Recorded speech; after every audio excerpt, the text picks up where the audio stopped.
Hey Katlaho, how are you?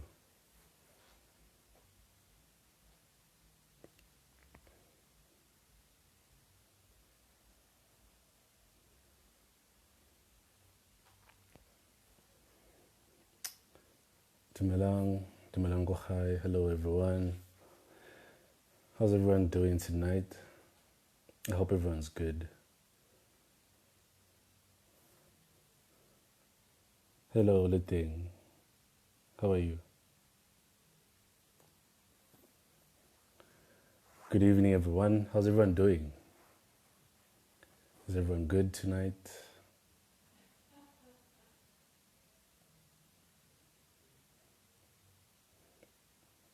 I hope today you guys you should interact tonight with us. We have a very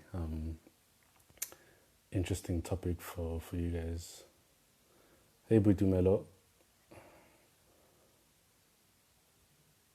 short tabang.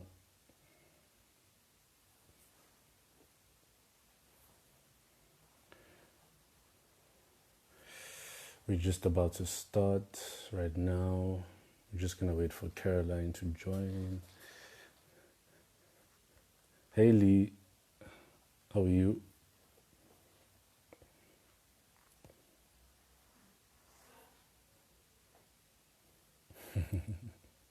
I'm glad you're excited. I'm also excited actually. Today's bound to be a very insightful session, and it's gonna hopefully leave a lot of people's questions answered. And for everyone that's already on the live, feel free to ask questions and interact with us. We're gonna do our best to answer all the questions and really include everyone. Hey, sure, Raymond, how are you, man?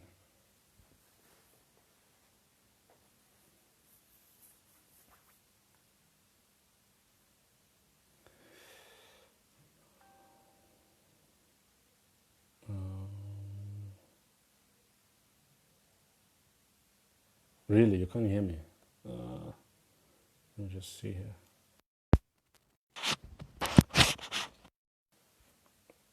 Can you guys hear me now?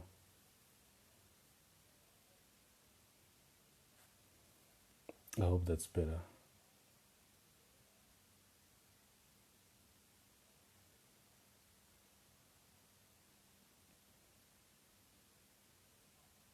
All right, proper. All right. If you guys can hear me, just let me know. Then we'll make things happen. Let's add Caroline here.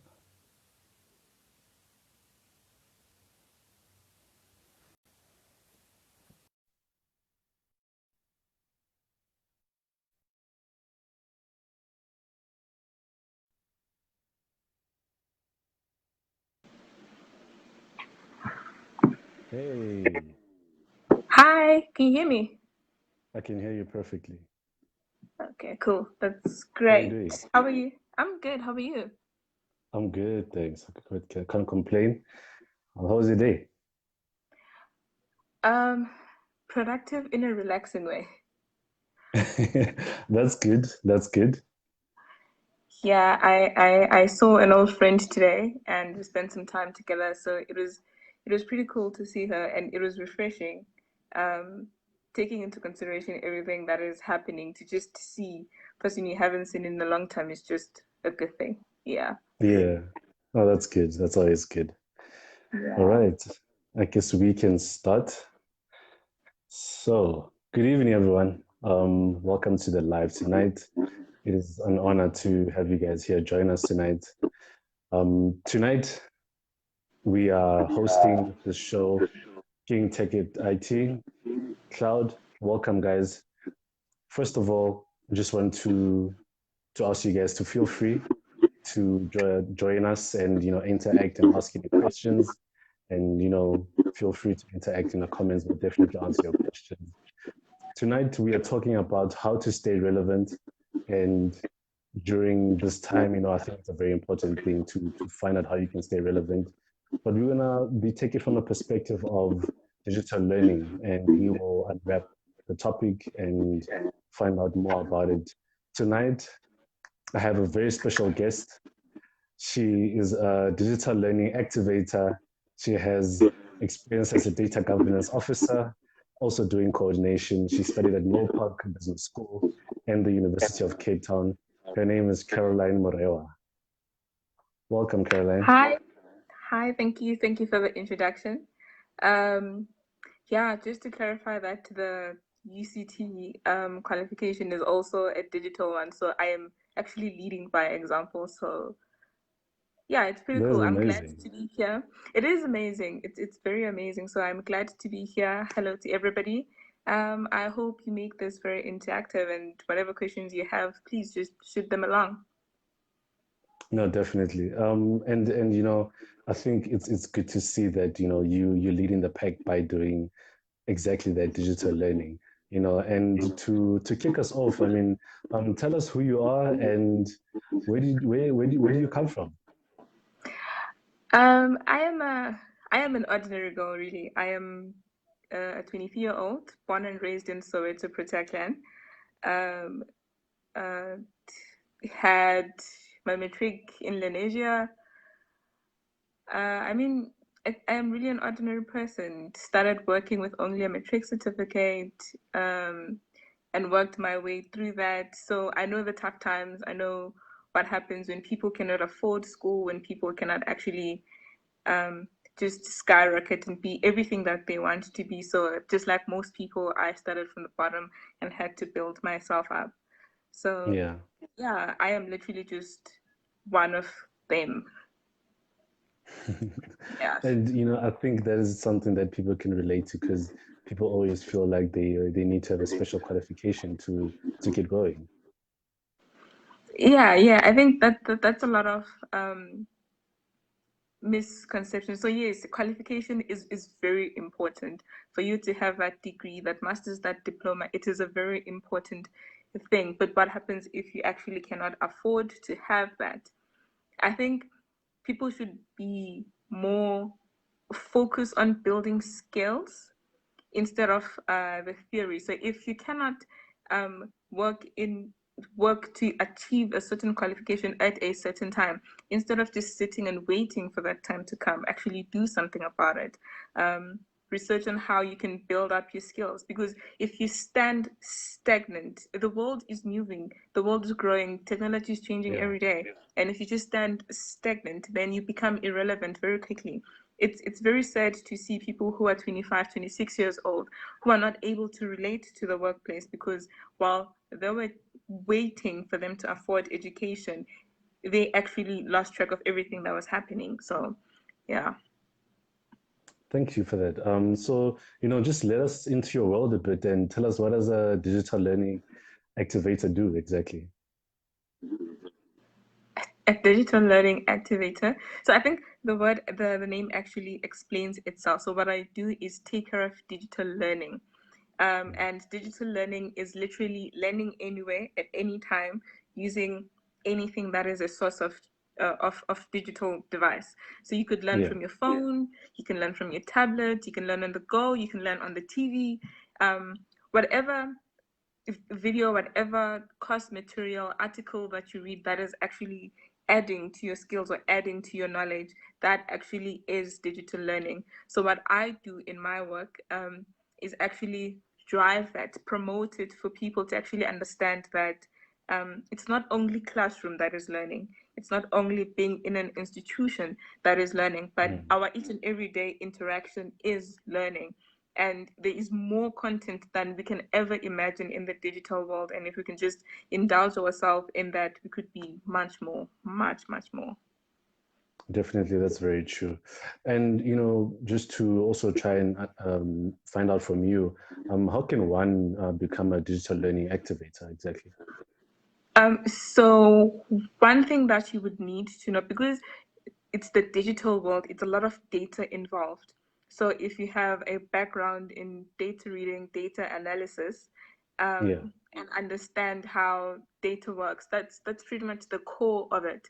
Because from the system, so new systems come up every time. So I cannot say you need to learn a certain system, because Mm. even with where I work, we change system systems constantly to try and improve and try to stay relevant.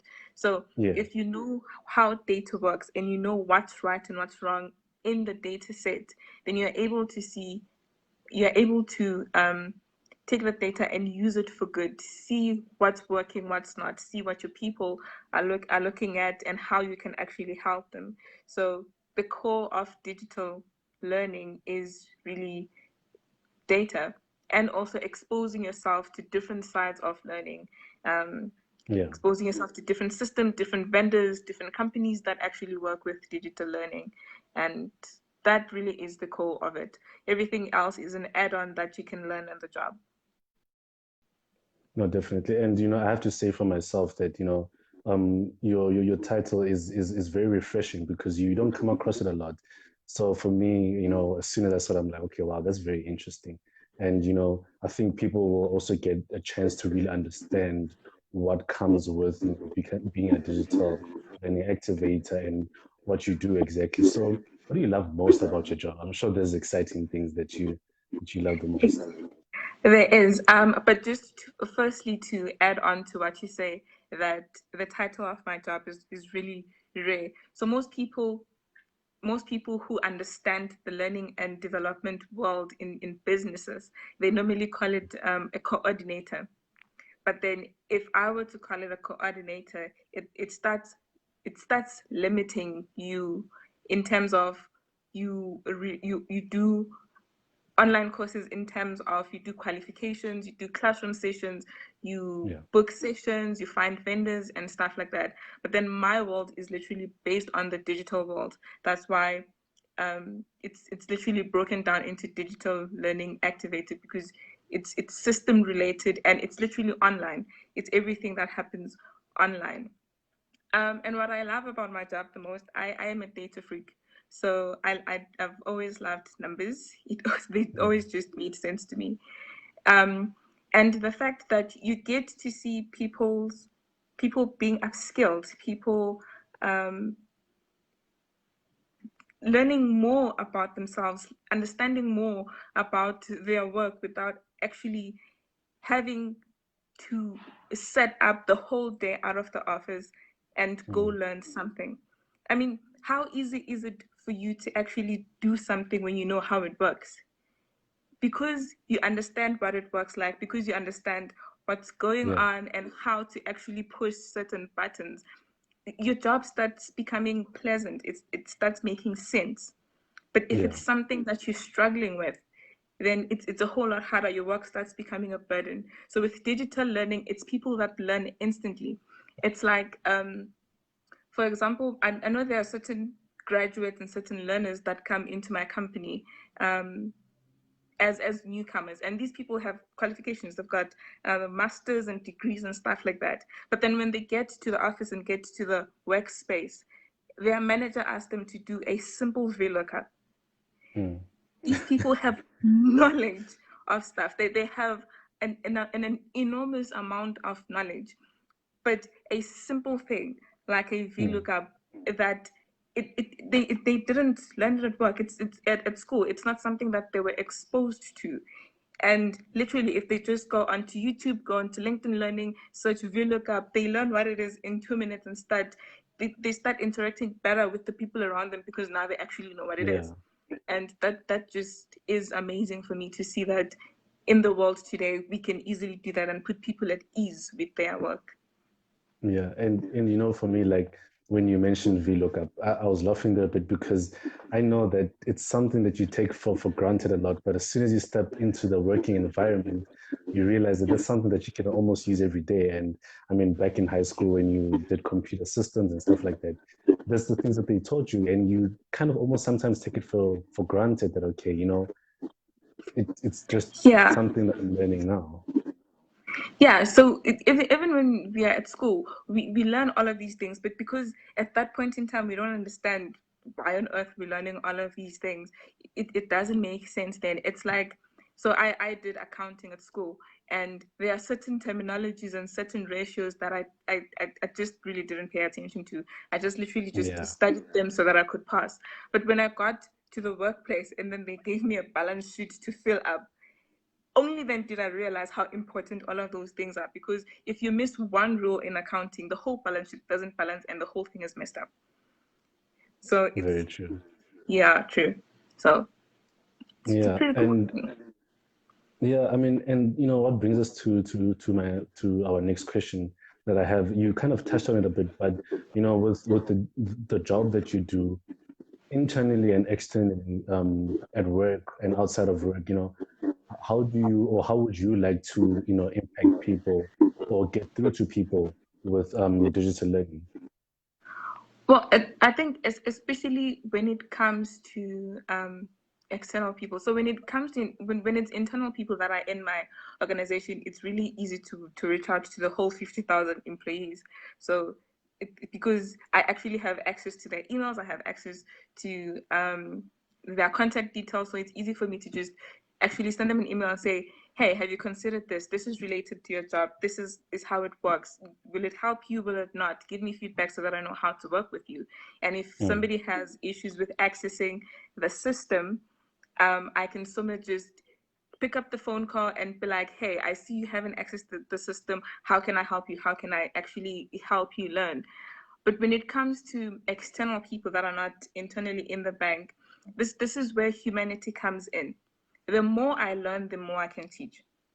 The more I have access to, the more I can give to the people who are out there. So yeah, I might not be there to actually stand in front of people, be in a classroom and teach. But if I understand VLOOKUP and somebody doesn't have access to the systems that I have, I can actually sit down with the person, pen and paper, and be like, it goes like this. yeah, So it's not only with me, but if I have certain access to something that I can share, it helps.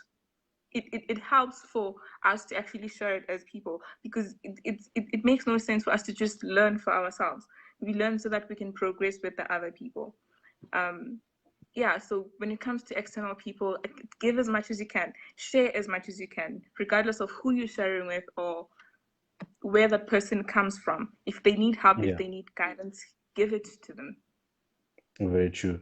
And I just want to take this time to, bring everyone in with on the live, just to, guys, if you have any questions so far, or you'd like to, find out a few things that are on your mind and you don't know, how they work, or even just tell us, what do you think digital learning is, and what kind of experience have you had with digital learning so far? And, just let us know what the experience is. So with the times that we live in, it's been very tough, and it's changed a lot of things, and we've been forced to be accepting to this new normal, and we find ourselves working from home, and you find a lot of people maybe that have lost their jobs. So for you personally, how has COVID-19 affected your job? Well, firstly, if I may start by saying that I am where I am because of God's grace. I literally wouldn't be here if it wasn't for Him. Because taking into consideration that I started working for the company I work for at the age of 19. The only thing I had was a matric certificate. But today, to be recognized as a qualified data analyst and to actually have this talk where I can reach out to people about what I do, the experiences I have, it didn't just happen. Somehow there was His intervention. And when it comes to COVID, there's a lot of people that lost their jobs. There's a lot of people that Mm, actually were impacted badly, in a bad way. The whole household doesn't have an income anymore. But yeah. with me, the opposite happened. My job increased even more. So, when people are in the workplace and they are very, very busy with what they are doing, and then all of a sudden they have a lot of time in their hands, they start learning, they start engaging. But because there is no more classrooms, they go to the digital learning systems. So to me, it was more engaging with people. It was Wow. the broader bank coming into play and actually focusing on their learning while they're actually in quarantine, while they're actually staying at home. They were upskilling themselves, and Mm, it being my job to make sure that their user experience is flawless and that they can access systems, they can access the courses that they want, they can find whatever that they're looking for from the system, depending on which system they're searching from. I was there to guide them. I was there to help them. And taking into consideration that the company that I work for is actually an international company. So it wasn't only people in South Africa. And because of the time difference, you'd get phone calls that at night, you would get people needing help in the strange hours of the day. And so for me, the work increased. There was, I just shut down. It usual. It's like how they say that um, we were already moving into the digital world, into the digital space, taking into consideration the fourth industrial revolution. But when COVID came in, it really just pushed us, and we got there. The fact that we survived, and the fact that we are still standing at this point in time, we've got this. We can actually do this. So, with me, with my work, I learned to do much more in a shorter space of time because of this whole COVID that's happening, and the work just keeps on increasing. People are more engaged, so it truly, truly has been a great increase on my side. Yeah. Well, And I that's get to work from home. nothing beats that, honestly, being able to work from home, because I'm one of those people where, like, being up and down and out of the house, being in traffic I don't find fun in that, when I have to wake up in the morning and be in traffic, I dread that period. So, working from home, I've found my new peace and, new levels of productivity, actually. So, Yeah, yeah. well, I agree and disagree with you. The fact that we are working from home, yes, there has been more productivity, but after 4 months of staying in one place, you start getting to a point where you're like, no. Yeah. But productivity has been good. It really has been. And I just have to say this, and I'm sure, whoever is from home can relate. For me, my back is starting to kill me. This sitting, these long hours, I'm too young to be having back problems. So I hope that, soon enough, this will, just get better. Yeah. Yeah, no, I So have a lot of conference calls during the day. I have like a lot, like a lot of conference calls during the day. So some of those calls just take them standing up because I'm like, no, I can't anymore. So I just stand and do the conference calls with headphones on and all of that, and then yeah, everything that needs me to type, then I sit down. okay. So we have a question here from Dakalo, and she's asking, can the courses that we do on platforms like LinkedIn be referenced when applying for jobs? And can they be put on a CV, or it's just for one's own personal? Well, it's both. It's personal learning and it can be referenced. So for one, the system LinkedIn Learning offers, if you finish a course, it literally gives you a completion certificate. So if you want to use that, that's pretty cool. But also, if I, from LinkedIn Learning, go through a course that is communication skills. If I finish that whole course and I am confident that I understood the content, I now can practice the content. I have communication skills because I learned it, I practiced it, and I understand it. So you can put it on your CV and attach the certificate if you want to put it as a qualification, but you can also use it as a skill because it's something that you've gained. It's something that you've actually attained from these courses. So yeah, you can use it on your CV. I agree. And we will also touch on this specifically regarding LinkedIn Learning a bit later. And because it's a very important subject related to digital learning, because I mean LinkedIn Learning is a platform for digital learning. Yeah, So it is. and Dagolo, thank you for that question. So Thank you. from your perspective, what should people do during COVID-19 from a digital learning perspective? Like, should they just now go on and find different things, or how should they go about it? Well, at first, find You can either first find things that you're interested in and literally thoroughly search for that. Search for what makes you tick. Search for what fulfills you, what you're passionate about. Um, if not, search for what you think you need to stay relevant in the workspace. Search for what you know will actually help you move forward.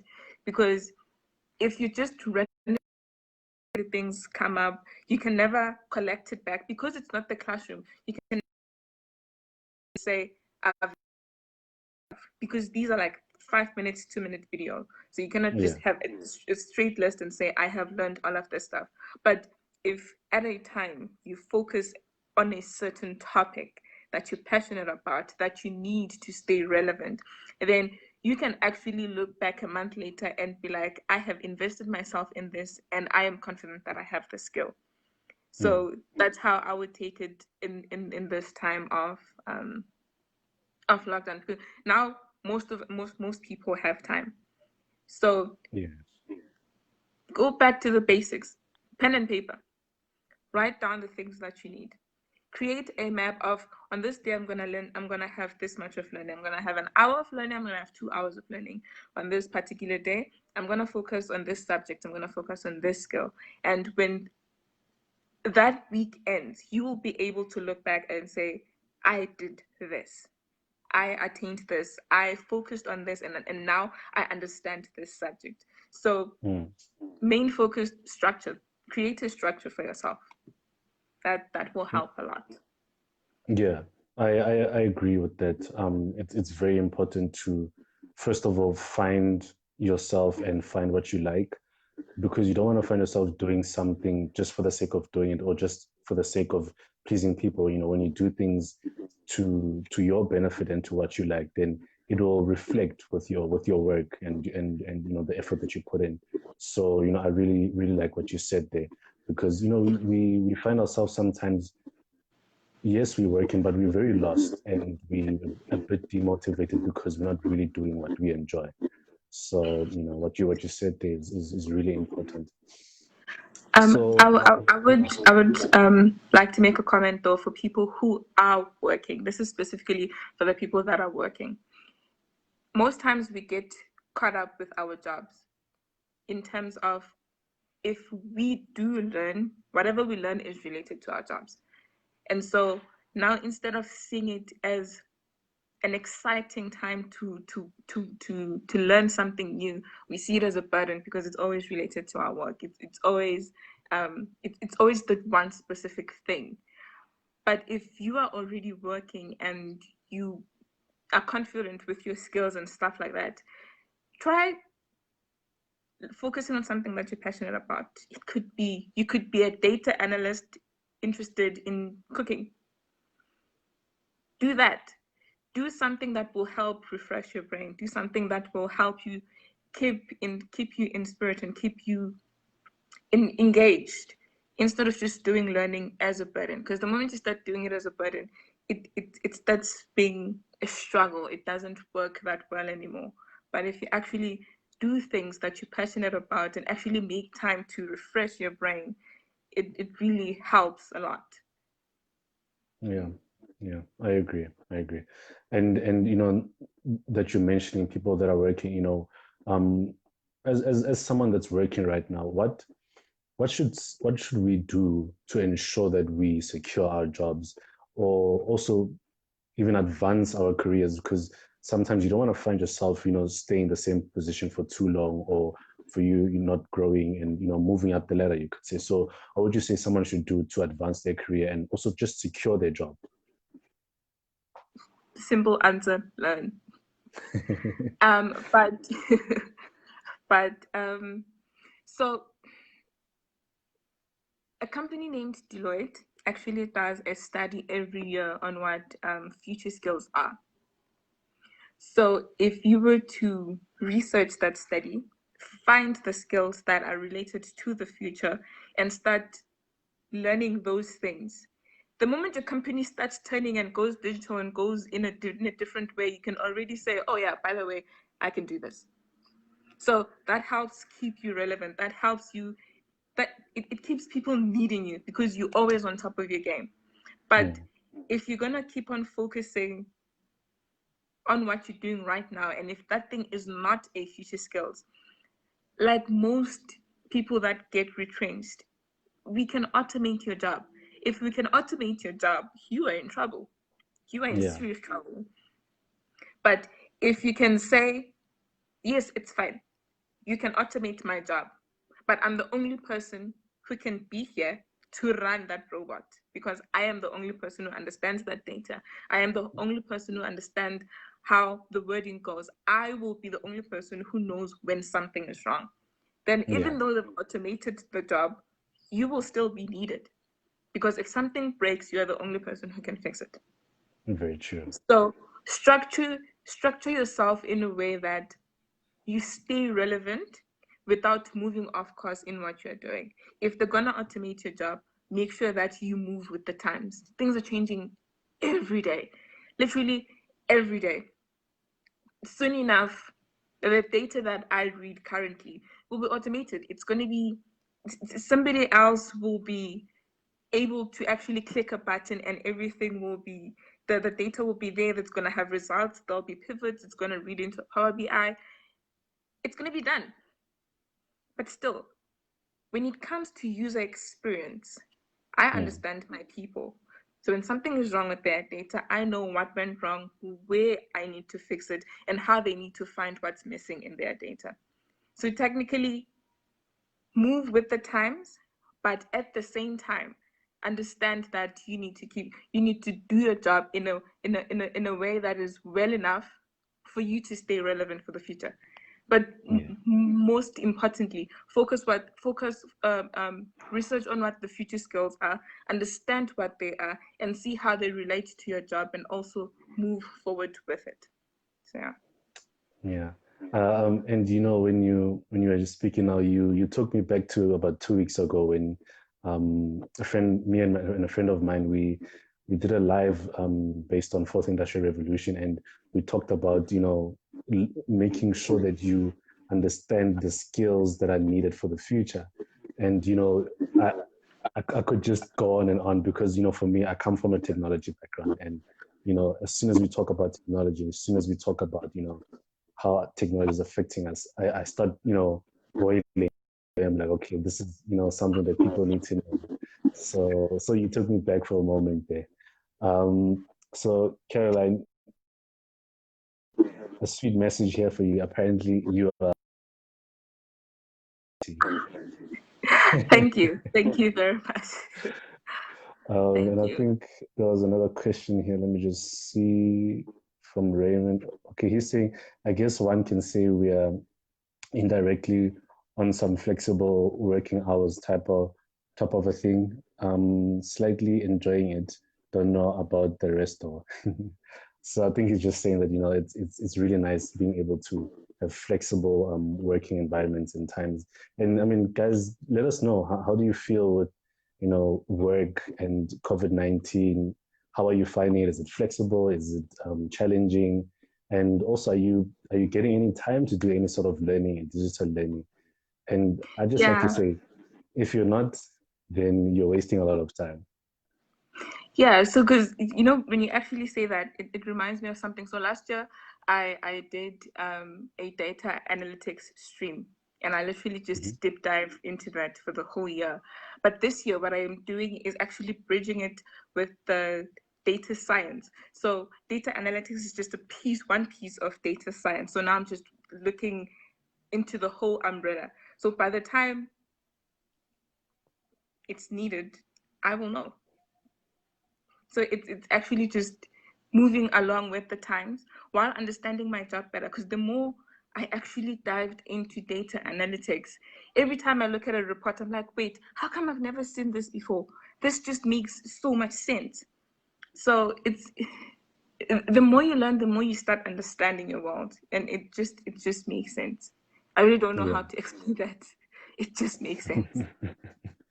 And you know, our next thing that I want us to talk about is, you know, and we've touched on it, and you know, it's that why should people learn and why should people study further? And we actually did say that, you know, it's very important because you find yourself very valuable to an organization, to what you do as a career, because then you're able to be prepared for what's coming. And when they start looking, okay, who are we letting go? It's like, okay, we can't let that person go because they have these skills that we're gonna be hiring new people for. So, that's also another thing, as you said, that it's good that we stay learning and we advance ourselves. Yeah, it goes back to relevancy, really. Because I remember when I first started in the bank, I came in via learnership, and it was really tough. It was really hard because, in fact, I was a 19-year-old. I only had a matric certificate, and this is a big corporate that we're talking about.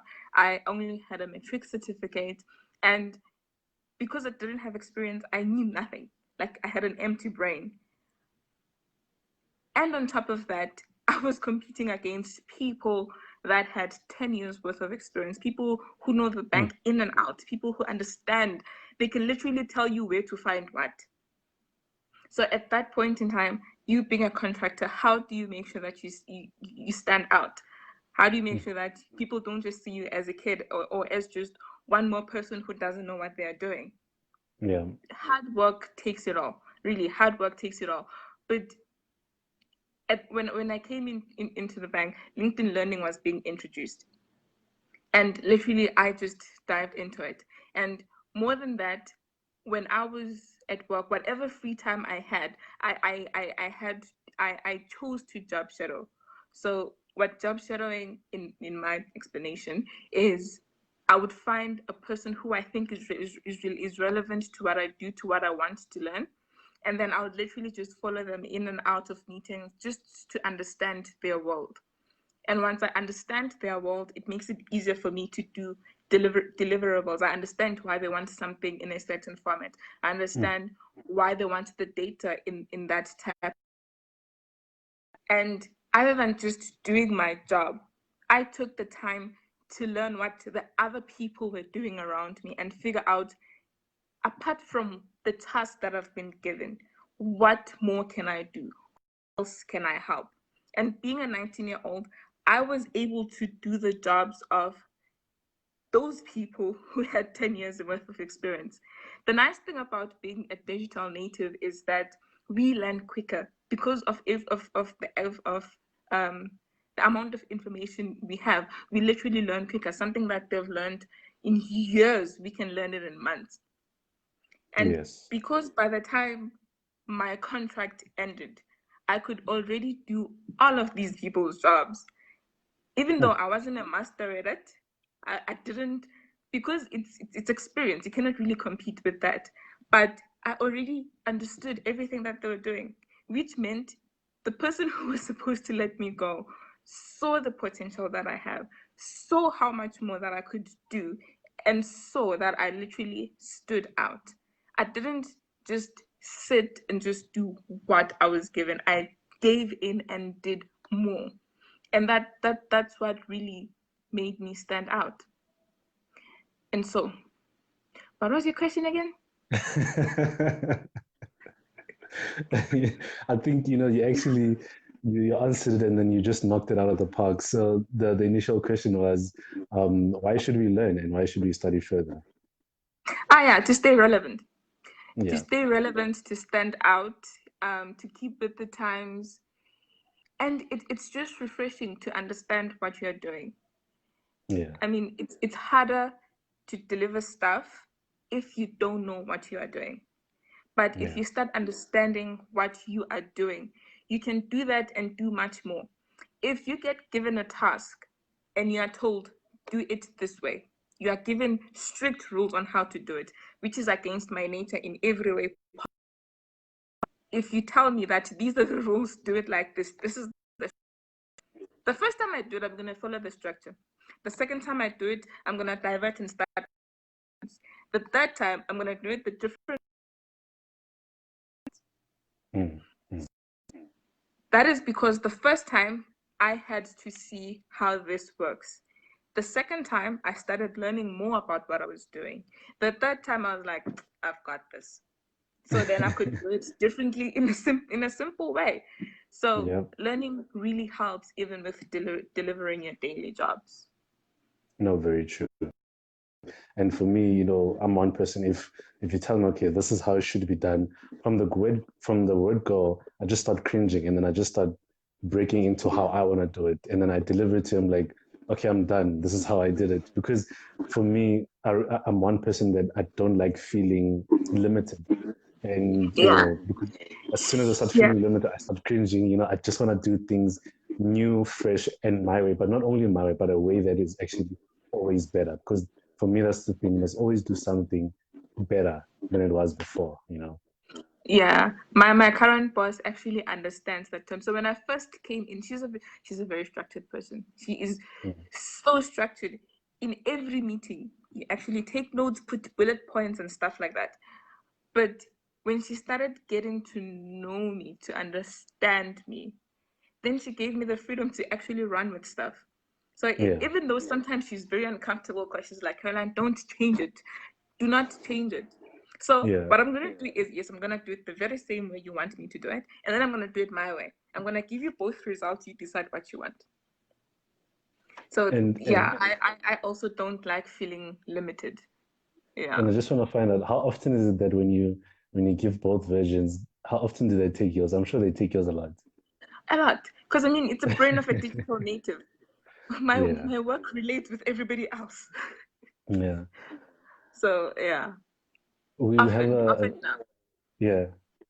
We have a nice question here from Dakar. So she's saying that, are there any digital learning platforms that I can introduce to my toddler? Because it would be great to familiarize my child um with at a young age, and we are moving into a digitized era. Well, when you say toddler, how old is your kid? 3 years old, 5 years old, 12 years old? Um, so it depends on the age. If it's like a toddler, like a person crawling, I know that's simple. Just give them a phone. Give them a phone, they will understand. I mean, there are certain preschools these days that actually teach coding. I was shocked. Yep. How do you teach a person in preschool coding? But it's where the world is going. Yeah. So if it's a toddler, just get them a normal device that you would have. Sometimes it's easier to just give them your phone. 5 years old. Yeah. Okay. So with a 5 year old, they're already a little bit matured. They understand what a phone is, how it works, and they definitely know how to find the stuff that they're looking for. So um, there are certain apps. I forgot the names of it, but if you go onto an app store or a Google Play Store, um, and just search for kids, there are apps that teach them how to pronounce words. It teaches them what is this? Musical instruments. So they learn sounds, they learn how to adhere to sounds. Some, depending on how big your device is, some of them Yeah. can actually teach them keyboard and stuff like that. It teaches them colors. It teaches them how to differentiate and how to actually pronounce colors. And it uses images that are good for their eyes. So rather actually go onto the app store and find the apps for kids. Because if you try to push them hard and give them the apps that we use, they will. It's just going to be too much information for them. It's going to be boring for them because it's not colorful. It's Mm. not a huge thing, and they'll just disengage from it. So yeah, so I think just go into an app store, Play Store, and search for kids, and you should get help there. Yeah. Thanks for that. So, one thing that I want to talk to you about now is online courses, right? And specifically now LinkedIn. And so, I mean, let's discuss how do these online courses work, first of all, and then the second thing would be, um, how much value do they hold? And as I had said before, that we already kind of spoke about it, but now we can talk about it in a bit more detail. Yeah. how they work. Was that the first question? Yes. How they work. Okay. So how they work, it depends on the format. Reading an article from your phone, reading a book from your phone, reading any site that has information is digital learning. Watching a video, well, it could be any informative video, whether it is skills based or it's just knowledge sharing, that is digital learning because you get something out of that. And I'll just like to make a differentiation here that an online course and digital learning are actually two different things. So an online course, you would get your UNISA courses, qualification that give you, maybe you go on training for like 3 months online and you get a certificate at the end of that. That is an online course. Digital learning, it's bits and pieces of learning. It's nano learning. So it's learning broken into very, very small pieces of learning. You will get a video that is 2 minutes, 3 minutes long, but it will have so much value that it helps you build your skills. It helps you understand a certain subject. So that's the difference between the two. One is a bit more long term. The other one, it's an instant learning type of thing. The value that it has, well, I'm not sure how many people have ever heard of this, but there's something called skills as a currency. I've never heard of that. In the future, it won't matter how much qualifications you have, how much piece of paper you have, how much you have a document that says, I know this and this and this and this, unless you can prove it. So what becomes important is the skills that you have. So your currency to the future world is your skills. So the digital learning helps you keep up with that because when it comes to printing textbooks, when it comes to short course materials, those take longer to be updated compared to a 3-minute video. Yeah. So in between the two, which one is more relevant? Which one is more fresh? So what happens is that the value that the digital learning has, it keeps you up to date. It keeps you on par with where the world is going. And that's your skill. That's your currency for the future. That's what will keep you employed in the future. Compared to me saying I have a master's degree, but I don't have experience. If I say I know how to do this, I can prove it to you. Just give me this and I'll do it. Compared to somebody who says I've been at school for 3 years. So your skills become a currency in that way. I'm not saying degrees and diplomas and masters, you're not supposed to do that. You should go to school because they play a huge value. They are a great foundation to learning. But also, if you don't have that amount of money or you don't have the means to go to school, that doesn't mean the world is over. It just means you can start learning in a different way. So yeah, just skills as a currency. Remember that. Well, I really like what you said there, and I actually learned something that skills are is our new currency going forward. And I think the way that is those words are put, it just really helps you understand how valuable learning consistently is and how valuable it is going to be in the future. And as you said that, it's going to keep us very current and you're moving at the pace that the world's moving, because the world you could say every year, every 6 months moves even quicker every time. And it's so easy to fall off and not be valuable anymore. Yeah, I mean, how many times does the apps on your phone refresh in a month? Which means Sure. already they've added something new. Already You something know is what? different, and you need to keep up with it. So Yeah. Facebook is guilty of that.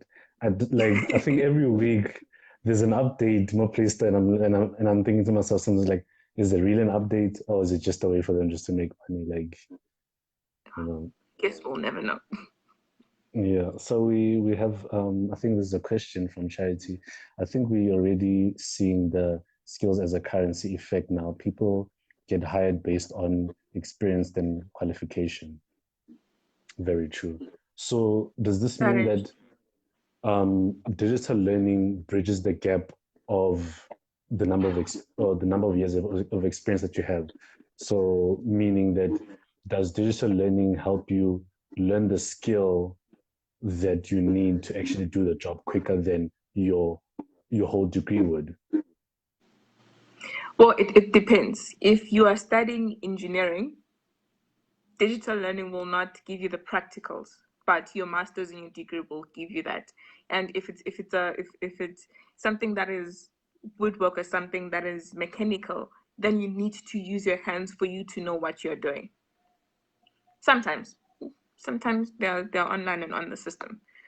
Um, but for the other ones, for business, for commerce, for accounting, for data, for most other subjects that don't necessarily depend on practicals, then it does bridge that gap. It helps you understand it better. So it helps in terms of you seeing things differently, because in class at school what they gave you is theory. They told you this is how it works. It's like when we had to do balance sheet in high school. So they'll give us scenarios and a lot of transactions that happen, and we had to fill it up. If you did not read the transaction properly, you are in trouble because your balance sheet will not balance. But if you are in the workplace, most of the time you are there when that transaction happens. So when it comes to digital learning, it helps make things practical because these are videos. These are articles that are written in a language that we understand in a simplified way, but mostly it's videos. It's things that you can see. It's things Mm, that while the video is playing, you can also practice it. And by the time you get to an interview or to a person who is testing you on something, when they start using the jargon of that subject, the jargon of that department, it starts making sense to you because you've done it, you've heard it, you've seen it, even though you don't have actual experience. So it does really, really help in bridging that gap. very true, very true. And Raymond says skills as a currency. Interesting. I'm gonna Google that real quick. Haven't heard of it. So yeah, Raymond, you know what? It's good that with platforms like these we're able to share knowledge. And I mean, myself have learned that from Carroline today, and I'm glad there's people here also learning something. Um, Percy says, "Good evening, guys. I hope you are well tonight. My question for tonight is how one's okay, how can one with matric certificate and want to enter into digital would okay, wait. Um, okay, my question for tonight is how one's with only matric certificate and want to enter into digital world, what's the best practices they can take to reach that level? Read Mostly data. what Read a whole lot of data. A whole lot of data because um, digital learning world is digital. It's systems. And if you understand, it's like, what do they call it, the SQL language. It's similar to coding, but it's at the back end of whatever script you're writing, mm, if I'm making any sense. So if you understand data, if you understand what it's supposed to look like and what you need to look out for, then you should be on the right path to actually moving into digital learning. Because as much as you can understand systems, if you don't understand what those systems produce, then the systems are useless. Well put. Caroline, apparently you're the plug.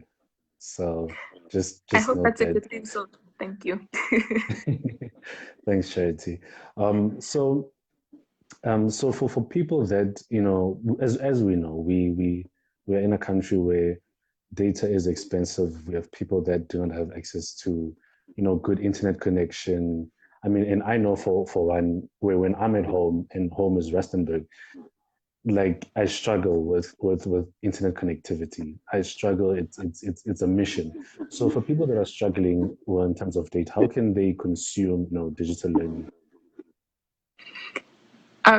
So I would break that question into two ways. If you are struggling with internet connection, then this is where we go back to the basics. Pen and paper. With everything that you already have, with everything that you already know, scribble it down. Remember it. Remember the diagrams. Remember how the processes work. Remember how things work. Because if you actually stop reminding yourself, because I mean, if you're having internet connection somewhere far, far, far away, it means you're not actually practicing it. And the less you practice it, the more you will forget it. It's like a muscle. The less you exercise it, the stiff it gets. Mm. And then when it comes to data issues, I believe in the saying of where there's a will, there's a way. If you really, really, really want to, and if you say where you are, there's actually proper internet connection, I just don't have data, then I personally would try one of these ways. One, I would also do basics and scribble, remember what I know and practice that while I am saving up for data. And if it's too much for me to handle, I mean, we don't know each other's situation. If it's too much for me to handle, find people who have common interest and actually work together in this. Share with each other the knowledge that you have. See how you guys can actually teach and work around with each other. And while doing that, save up. And I know most of the cellular networks have some sort of promotions where they will give you like 10 gigs for 29 rand or something in the hours of 5 a.m. of midnight to 5 a.m.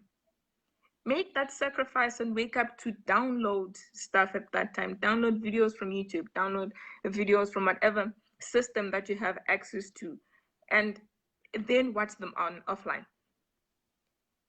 Make a way. Where there's a will, there's a way. There is no such thing as there's just no way. If there is a person next to you, there is always a way. If you are willing, there is always a way. So I just think you just need to get creative around it, but also remember to practice what you already know. I like that. Practice what you already know. That's very important. Um, am I correct in saying that on LinkedIn and LinkedIn Learning specifically, you can download videos and watch them offline and then almost like reconnect to the internet later and then it'll update your progress, Yes, you can do that if you're using the app. the app. So you'll need to get the app on your phone. Yes, Okay, so a yeah, phone, tablet, but you need to use the app to download it. okay.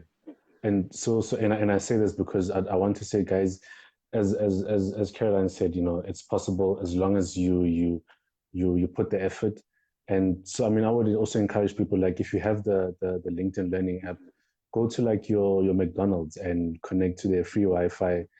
This like they don't have a problem. You can just go there literally and just use the internet for as long as you want.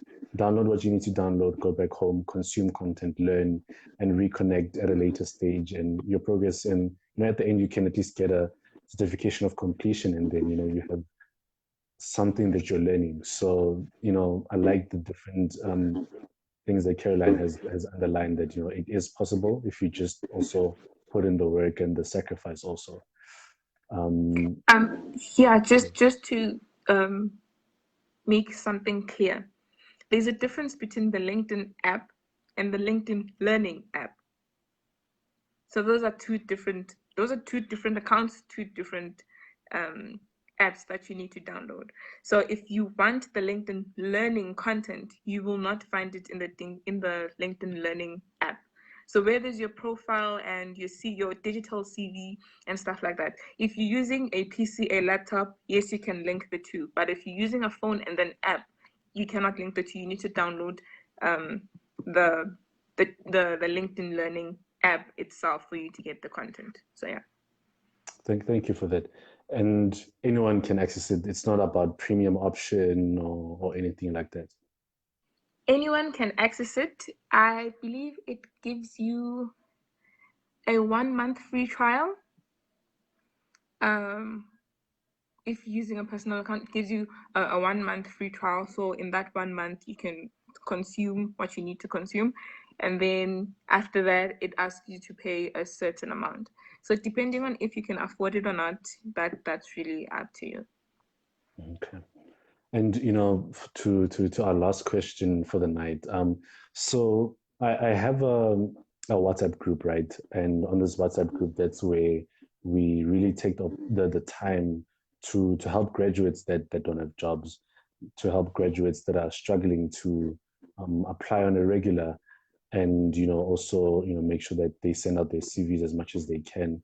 And we do different things. We also advise on different formats for their CV, or preparing their LinkedIn Learning CVs and stuff like that. So I just wanted to find out from you. I mean, what more advice can you give to people out there that don't have jobs currently and that are trying to find themselves getting a job?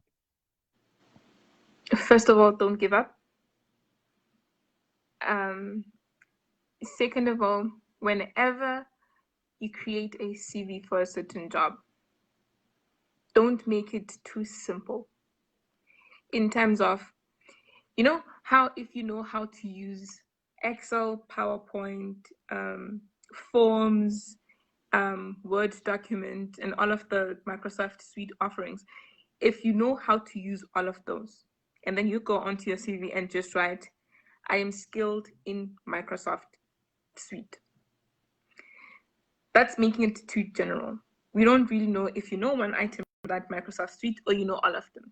So rather break it down. So it's like, I know there are certain companies that whenever they screen through their CVs, they actually search for certain words.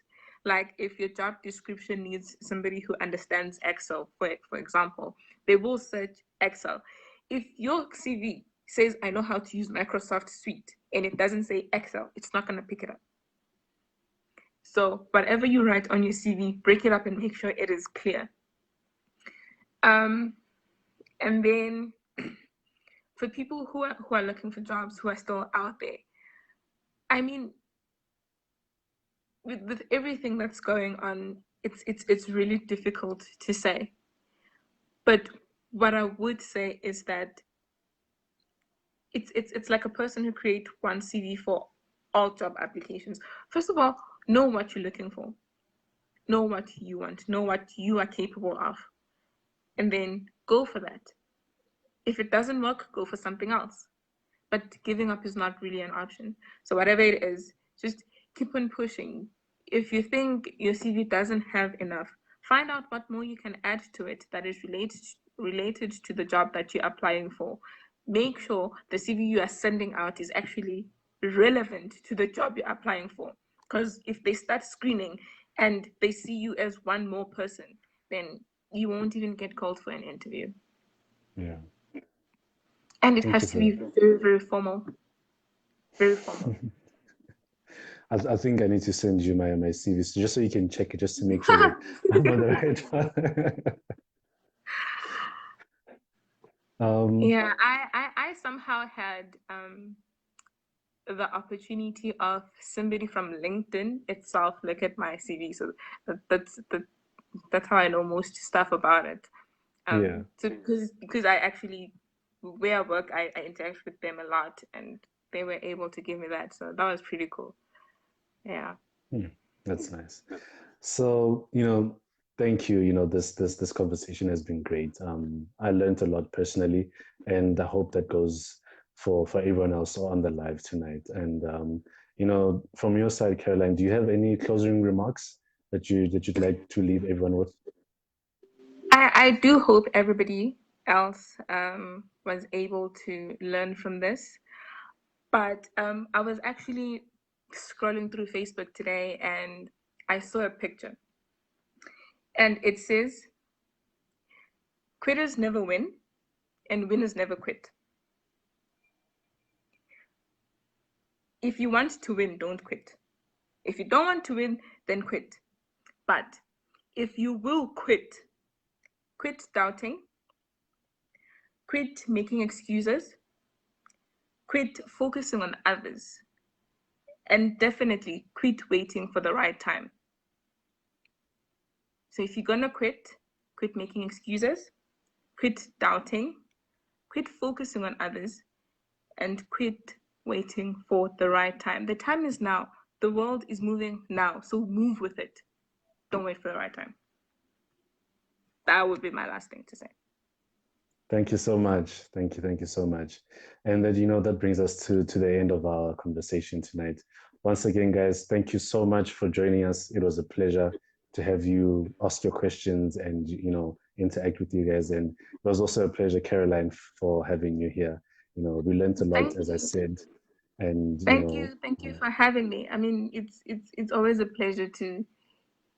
They always say Black people have issues with helping others to success. So if you are high and somebody is low, we leave you there. But I tend to disagree with that. I personally would do anything that is in my power to make sure that my people actually come with me to the success that I am going to. So it's been a pleasure to be here to interact. Thank you for the questions. The comments, yes, thank you for the comments. Yeah, it was really lovely to be here. I agree with you. And, quickly, also for me, that's another reason why I do this. It's to help people, and specifically to help Black people, because I want to break this thing that certain conversations need to be had by certain people, or I can only help someone until I get to a certain level. So, there's just also another thing that I'm also doing. But then, once again, guys, thank you so much and have a great night. And, one thing I just want to say is that no matter how dark it gets, always shine a light around you. Thanks, guys. True. Good night. Thank you. Good night. Bye.